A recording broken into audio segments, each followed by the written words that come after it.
Hai teman-teman, sebelum ibadah, yuk kita siap-siap.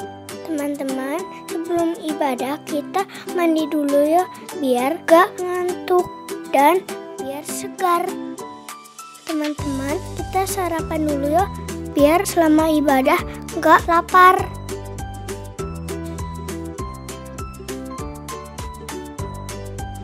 Teman-teman, pakai baju yang rapi dan yang nyaman ya.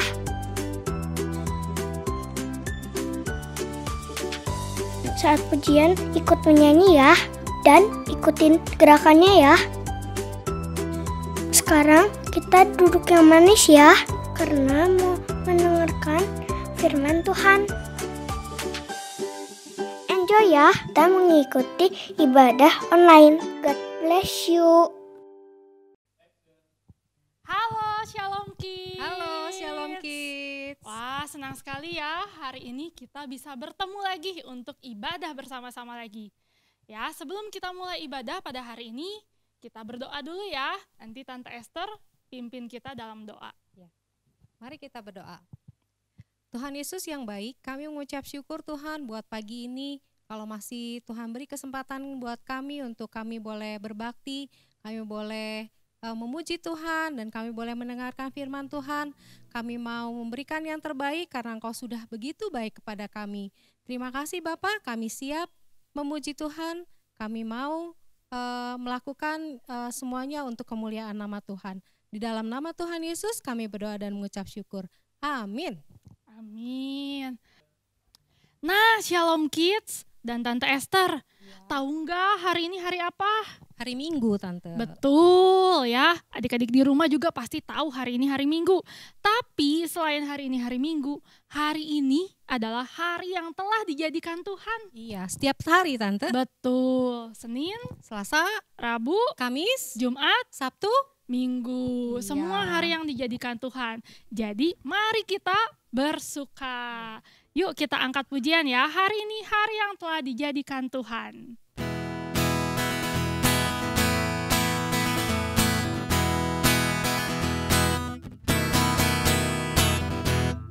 Hari ini hari yang telah dijadikan Tuhan. Mari kita bersuka. Hari ini hari yang telah dijadikan Tuhan. Mari kita bersuka di dalam Tuhan. Bersuka di dalam Tuhan. Bersuka, bersuka dalam Tuhan. Mari bersuka, bersuka citalah. Bersuka, bersuka dalam Tuhan. Sekarang bersuka, bersuka citalah hari ini. Hari ini hari yang telah dijadikan Tuhan. Mari kita bersuka. Hari ini hari yang telah dijadikan Tuhan. Mari kita bersuka di dalam Tuhan. Bersuka di dalam Tuhan. Bersuka, bersuka dalam Tuhan. Mari bersuka, bersuka citalah. Bersuka, bersuka dalam Tuhan.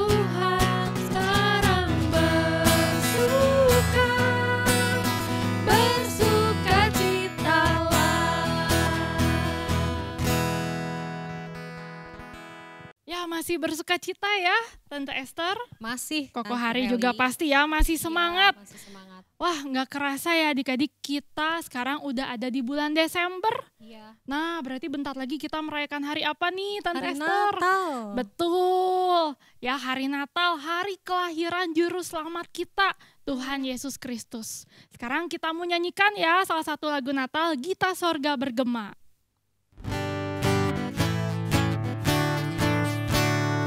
Gita sorga bergema, lahir Raja mulia, damai dan sejahtera, turun dalam dunia.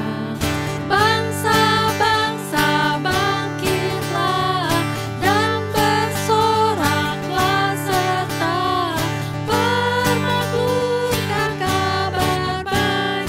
Lahir Kristus terang ajaib, kita sorga bergema, lahir Raja mulia. Kita sorga bergema, kita sorga bergema, lahir Raja mulia, damai dan sejahtera, turun dalam dunia. Bangsa-bangsa bangkitlah dan bersoraklah serta permaklumkan kabar baik. Lahir Kristus terang ajaib, kita sorga bergema, lahir Raja mulia. Ya. Berikan senyummu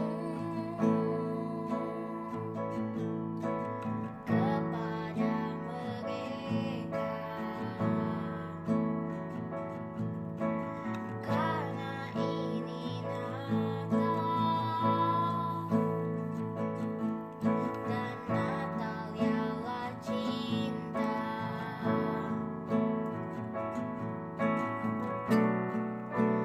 Jadi terang dan kasih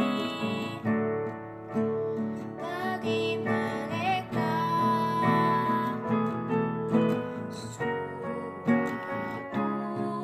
hari nanti kau bukan benua. Setiap benih kasih yang kau taruh, cinta yang kau beri, bagai ada Natal untukmu setiap hari. Bagai ada Natal untukmu setiap hari.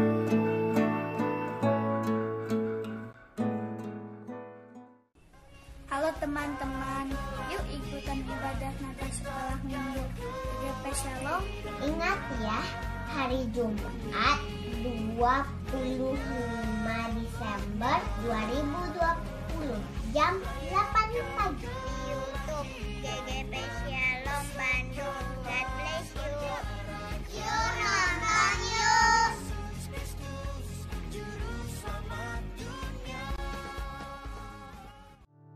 Tiba saatnya kita mau mendengarkan firman Tuhan.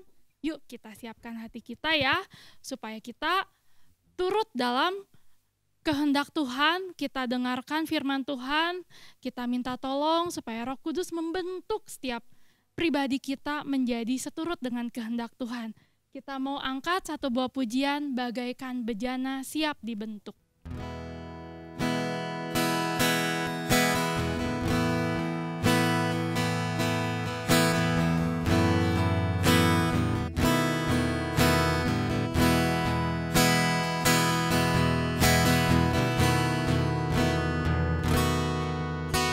bagaikan bejana siap dibentuk, demikian hidupku di tanganmu.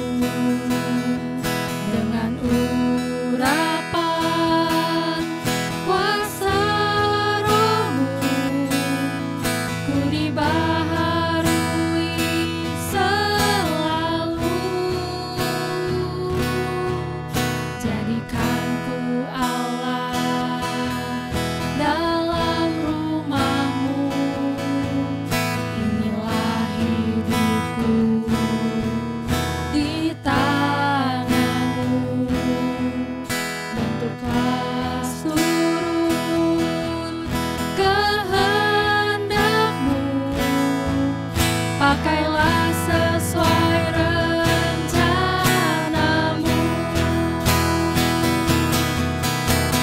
Ku mau seperti-Mu, Yesus, disempurnakan selalu dalam segenap jalanku,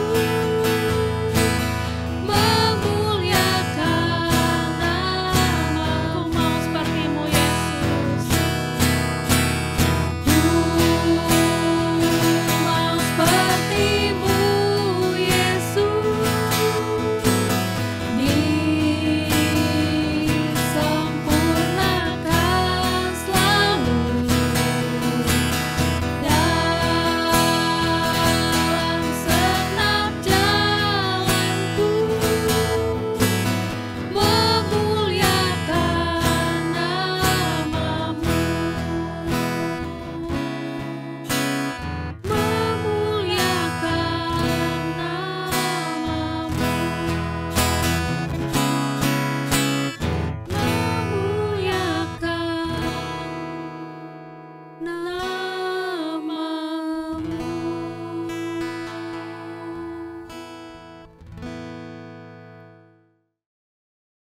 Yuk, anak-anak di rumah, kita berdoa sebelum kita mendengarkan firman Tuhan. Tuhan Yesus, kami mengucap syukur Tuhan, masih ada kesempatan untuk kami boleh mendengarkan firman Tuhan. Siapkan hati kami, supaya kami boleh mengerti kebenaran firman Tuhan. Roh Kudus-Mu yang menolong setiap kami, memberikan kami hikmat dan pengertian.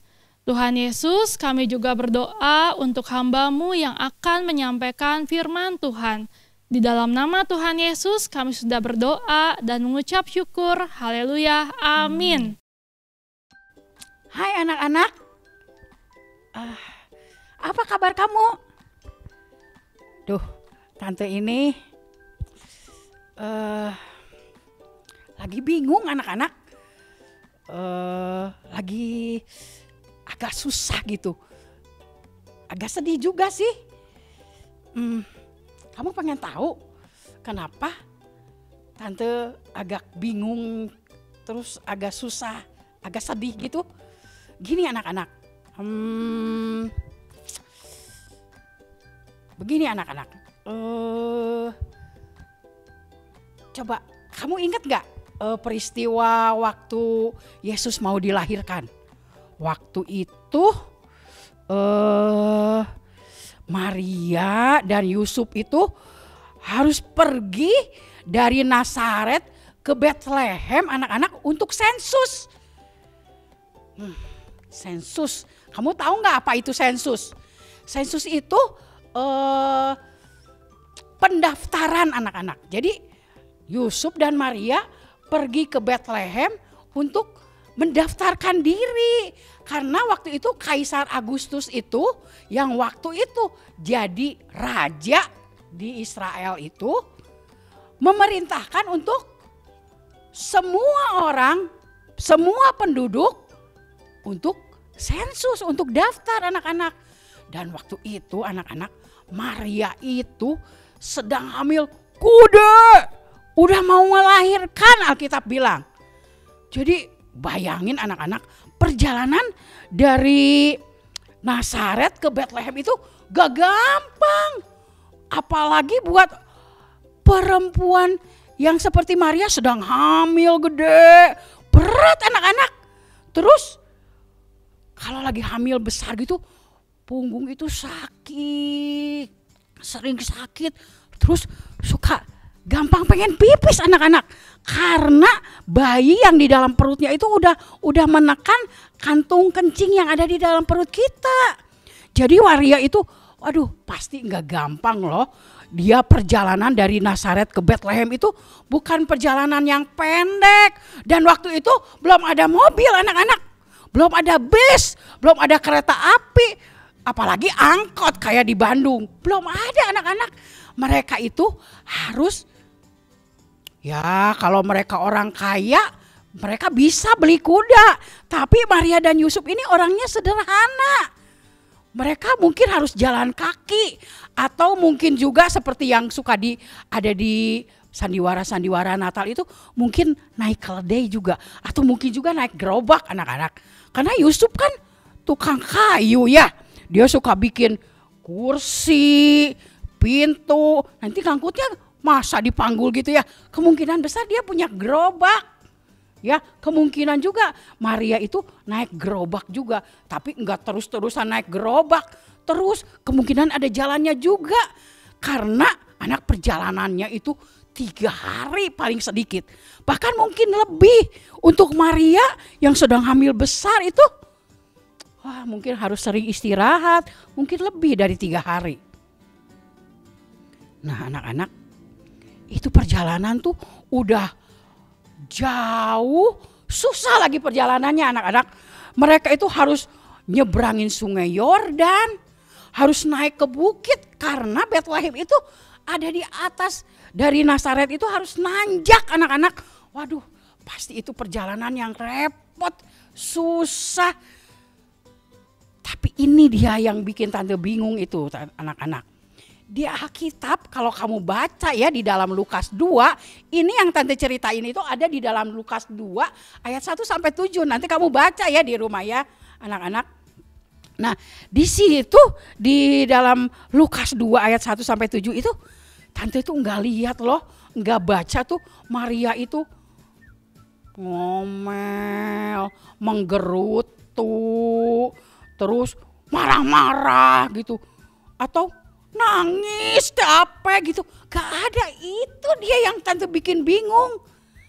Kok bisa ya perjalanan jauh, lagi hamil besar, perjalanannya susah, terus udah gitu sampai di Bethlehem anak-anak udah menjelang malam. Nah jadi anak-anak udah nanya ke sini, nanya ke situ, gak dapet anak-anak. Dan itu bukan cuman sekali, 2 kali, 3 kali. Nah kalau di drama-drama itu mungkin cuman 3 orang yang punya penginapan. Gak ada tempat untuk kamu. Itu cuman 3 anak-anak. Itu mungkin karena kurang orang.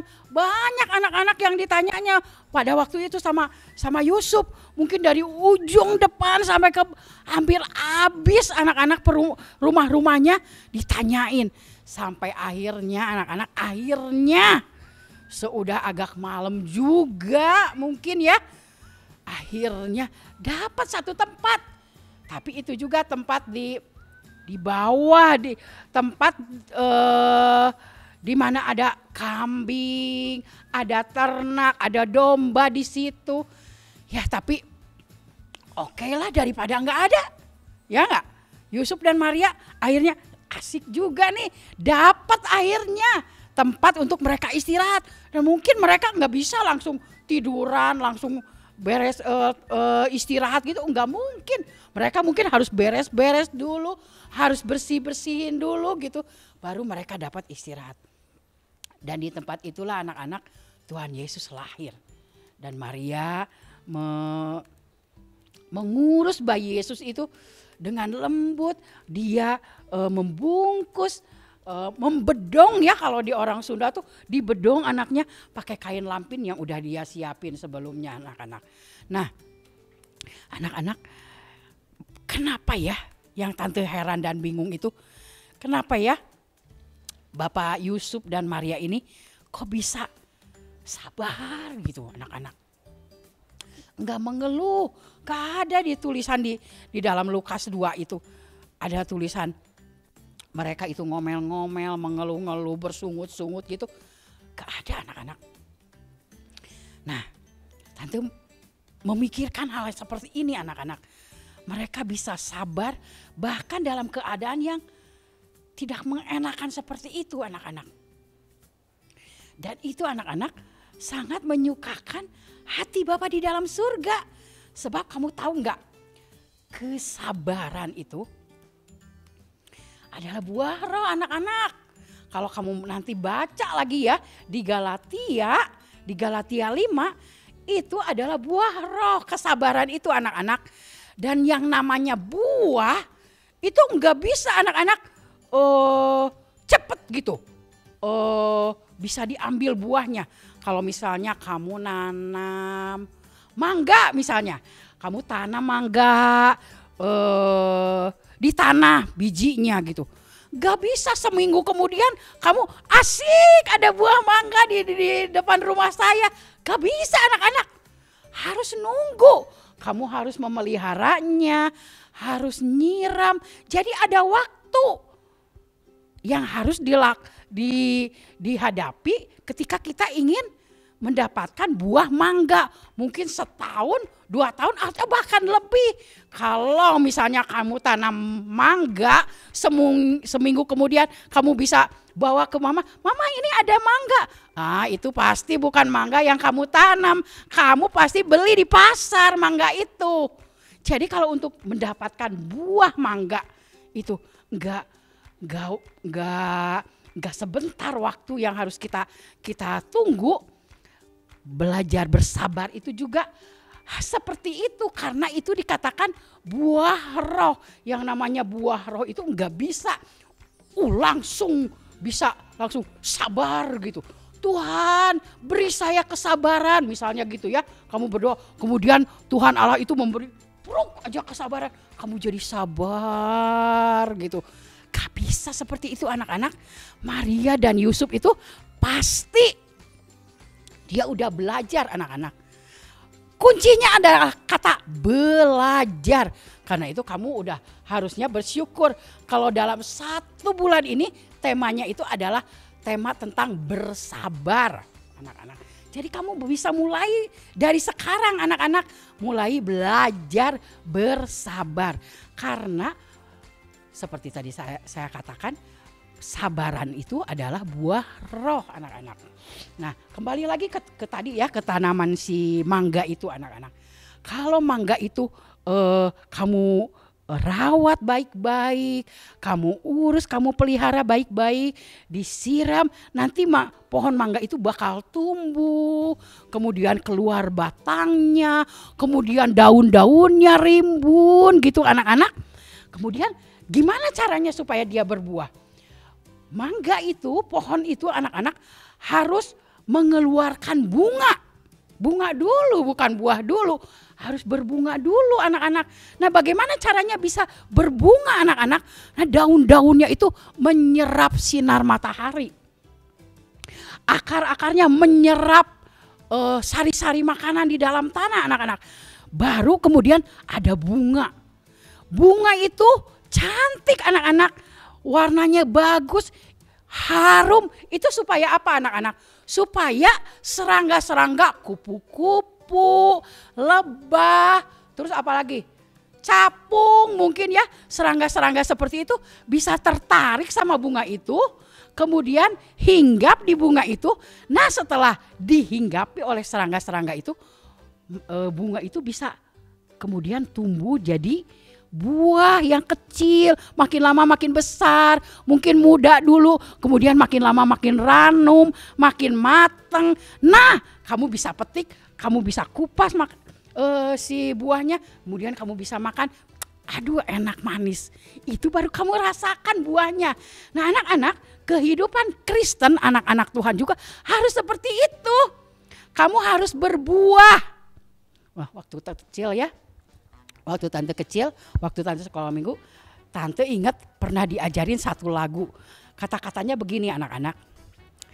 Jangan jadi pohon tak berbuah, hanya punya daun saja. Sangat sedih bila Yesus mengeluh, ku dapat daun bukan buah. Sangat sedih jika Yesus mengeluh, ku dapat daun bukan buah. Nah, dari lagu itu anak-anak, kamu bisa diingatkan anak-anak bahwa Tuhan Yesus, Allah kita, Tuhan kita yang kita kasihi itu menginginkan kita itu berbuah. Nah, kesabaran ini buah roh. Tuhan ingin kita makin lama makin sabar, belajar ya anak-anak. Nah, anak-anak, kesabaran itu seperti yang Tante bilang tuh harus dipelajari sedikit-sedikit gitu ya anak-anak. Dan sabar itu enggak gampang anak-anak. Dan susah itu. Itu bisa menyakitkan hati kita. Anak-anak, sabar itu seperti karet anak-anak. Ditarik, hati kita itu seperti ditarik gitu ya. Dan itu tidak enak anak-anak. Seperti tadi Maria dan Yusuf itu mengalami perjalanan yang tidak enak, yang sukar itu mereka bisa bersabar. Itu sebetulnya mereka itu, hati mereka itu seperti ditarik. Tapi mereka itu sabar, belajar sabar. Anak-anak kamu bisa mulai belajar sabar ya. Misalnya anak-anak, mulai dari yang kecil-kecil dulu belajar sabar seperti ini. Misalnya anak-anak, mama kita itu lagi sakit misalnya. Dan susah untuk masak anak-anak. Kamu harus tahu ya, ibu-ibu itu masak itu enggak gampang anak-anak. Udah pusing mikirin masak apa, udah capek anak-anak. Nah, satu kali mama kamu itu sakit misalnya. Kamu itu makan pagi sama ceplok telur. Siang-siang ceplok telur. Malam-malam ceplok telur lagi. Aduh, kamu tuh udah aja ceplok telur lagi ya. Kok ceplok telur lagi? Ini ceplok telur lagi. Besoknya, aduh maminya masih sakit anak-anak. Ceplok telur lagi. Di dalam hati itu pengennya ngomel, pengennya ngomong ke mama. Mah, kenapa sih ceplok telur melulu? Anak-anak, itu kesempatan yang Tuhan kasih anak-anak. Supaya kita belajar sabar. Hati kita ditarik. Jangan ngomong. Diam. Nikmatin aja itu makan sama telur. Tahu nggak akan mungkin, mama juga mungkin kepikirannya anak-anak satu kali mungkin udah hari ketiga, mungkin hari keempat udah nggak ceplok telur lagi. Tapi anak-anak belajar sabar. Nah anak-anak, kalau kamu belajar nggak ngomong sama mamanya biar mama nggak sedih anak-anak. Karena dia juga sebetulnya nggak mau masakin kamu ceplok telur melulu. Tapi apa daya, badannya lagi sakit. Jadi ceplok telur melulu. Kalau kamu diem aja, makan dengan lahap, mama itu senang anak-anak. Kamu nggak ngeluh. Belajar dari yang hal-hal seperti itu yang sederhana. Nanti kamu belajar sabar lagi menghadapi adik kamu yang nakal misalnya. Belajar lagi menghadapi kakak kamu yang suka jahilin, yang nyebelin itu misalnya. Enggak ya, sebetulnya mah enggak nyebelin ya. Cuma suka jahil ya anak-anak ya. Belajar sabar. Nanti belajar sabar lagi menghadapi teman-teman, menghadapi guru. Kamu belajar bersabar, belajar diam, minta kepada Tuhan. Tante mah ngomongnya gampang. Iya sih, kalau ngomong gampang, tante juga harus belajar bersabar. Ya, memang gampang anak-anak. Maksud tante memang susah anak-anak, gak gampang. Tapi kita harus belajar. Karena Tuhan menginginkan kita berbuah anak-anak. Nah, kalau kamu bilang, gak mungkin tante, itu mah saya mah orangnya gak sabaran tante. Saya mah orangnya pengennya cowok-cowok aja, pengennya beres semuanya. Anak-anak, Tuhan menginginkan kita punya kesabaran. Kita minta kepada Tuhan. Jangan lupa anak-anak, Tuhan yang kita puja, yang kita sembah itu Tuhan yang akan memampukan kita. Kita bisa minta tolong, Tuhan tolong saya untuk sabar. Nah nanti Jangan kaget kalau tiba-tiba kamu menghadapi hal-hal yang membuat kamu tidak sabar. Itu kamu sedang dipenuhin doa kamu supaya belajar sabar. Itu dia saatnya untuk kamu belajar sabar. Gak gampang ya anak-anak, tapi kita harus mengakukan hal itu demi kasih kita kepada Tuhan. Supaya Tuhan itu enggak mengeluh dengan hidup kita. Waktu itu kita datang kepada Tuhan, kamu sudah berbuah kesabaran. Dan Tuhan tidak mengeluh, kamu cuma punya daun aja. Ya, anak-anak, ayo kita belajar bersabar. Seperti Maria dan Yusuf, kita juga mau belajar hingga kamu nanti suatu kali dewasa, kamu menjadi besar, kamu udah menjadi pemuda, jadi gadis-gadis yang cantik-cantik. Kamu akan menghadapi banyak masalah. Kamu itu akan menyenangkan hati Tuhan karena kamu sudah belajar bersabar sejak kecil. Gitu ya anak-anak. Anak-anak, Tante mau kasih ayat hafalan. Coba kita lihat ya di dalam Amsal. Anak-anak ayo buka Alkitabnya ya. Di dalam Amsal 14. Amsal 14 ayat 17. Udah dapat? Ya, udah dapat. Tante bacain ya. Siapa lekas naik darah? Naik darah itu marah. Cepat ngomel, cepat ngeluh, cepat naik darah, berlaku bodoh katanya. Tetapi orang yang bijaksana itu bersabar katanya anak-anak. Siapa lekas naik darah yang enggak sabaran, berlaku bodoh katanya. Tetapi orang-orang yang bijaksana bersabar. Anak-anak, kamu pengen yang bodoh atau pengen bijaksana? Coba ingat-ingat perumpamaan Tuhan Yesus. 5 gadis bodoh, 5 gadis bijaksana. Siapa yang masuk ke dalam pesta anak-anak? 5 gadis yang bijaksana. Nah, Alkitab barusan katakan siapa yang bijaksana itu bersabar. Jadi anak-anak pengen jadi anak yang bijaksana? Ayo belajar bersabar. Ya, meskipun keadaan yang tidak menyenangkan. Amin. Ayo anak-anak, kita berdoa, kita minta kepada Tuhan supaya Tuhan kasih kita agar kita mau belajar bersabar. Ayo anak-anak, tundukkan kepalanya, lipat tangannya, tutup matanya, kita akan berdoa kepada Tuhan. Bapa di dalam surga, terima kasih Engkau sudah memberi kami petunjuk supaya kami berbuah-buah, terutama yang saat ini kami belajar adalah tentang bersabar. Tuhan, kami tidak ingin membuat Engkau bersedih. Kami ingin Engkau senang dengan kehidupan kami. Karena itu Tuhan tolong agar kami belajar bersabar mulai dari saat ini Tuhan. Terima kasih Tuhan Yesus. Haleluya. Amin.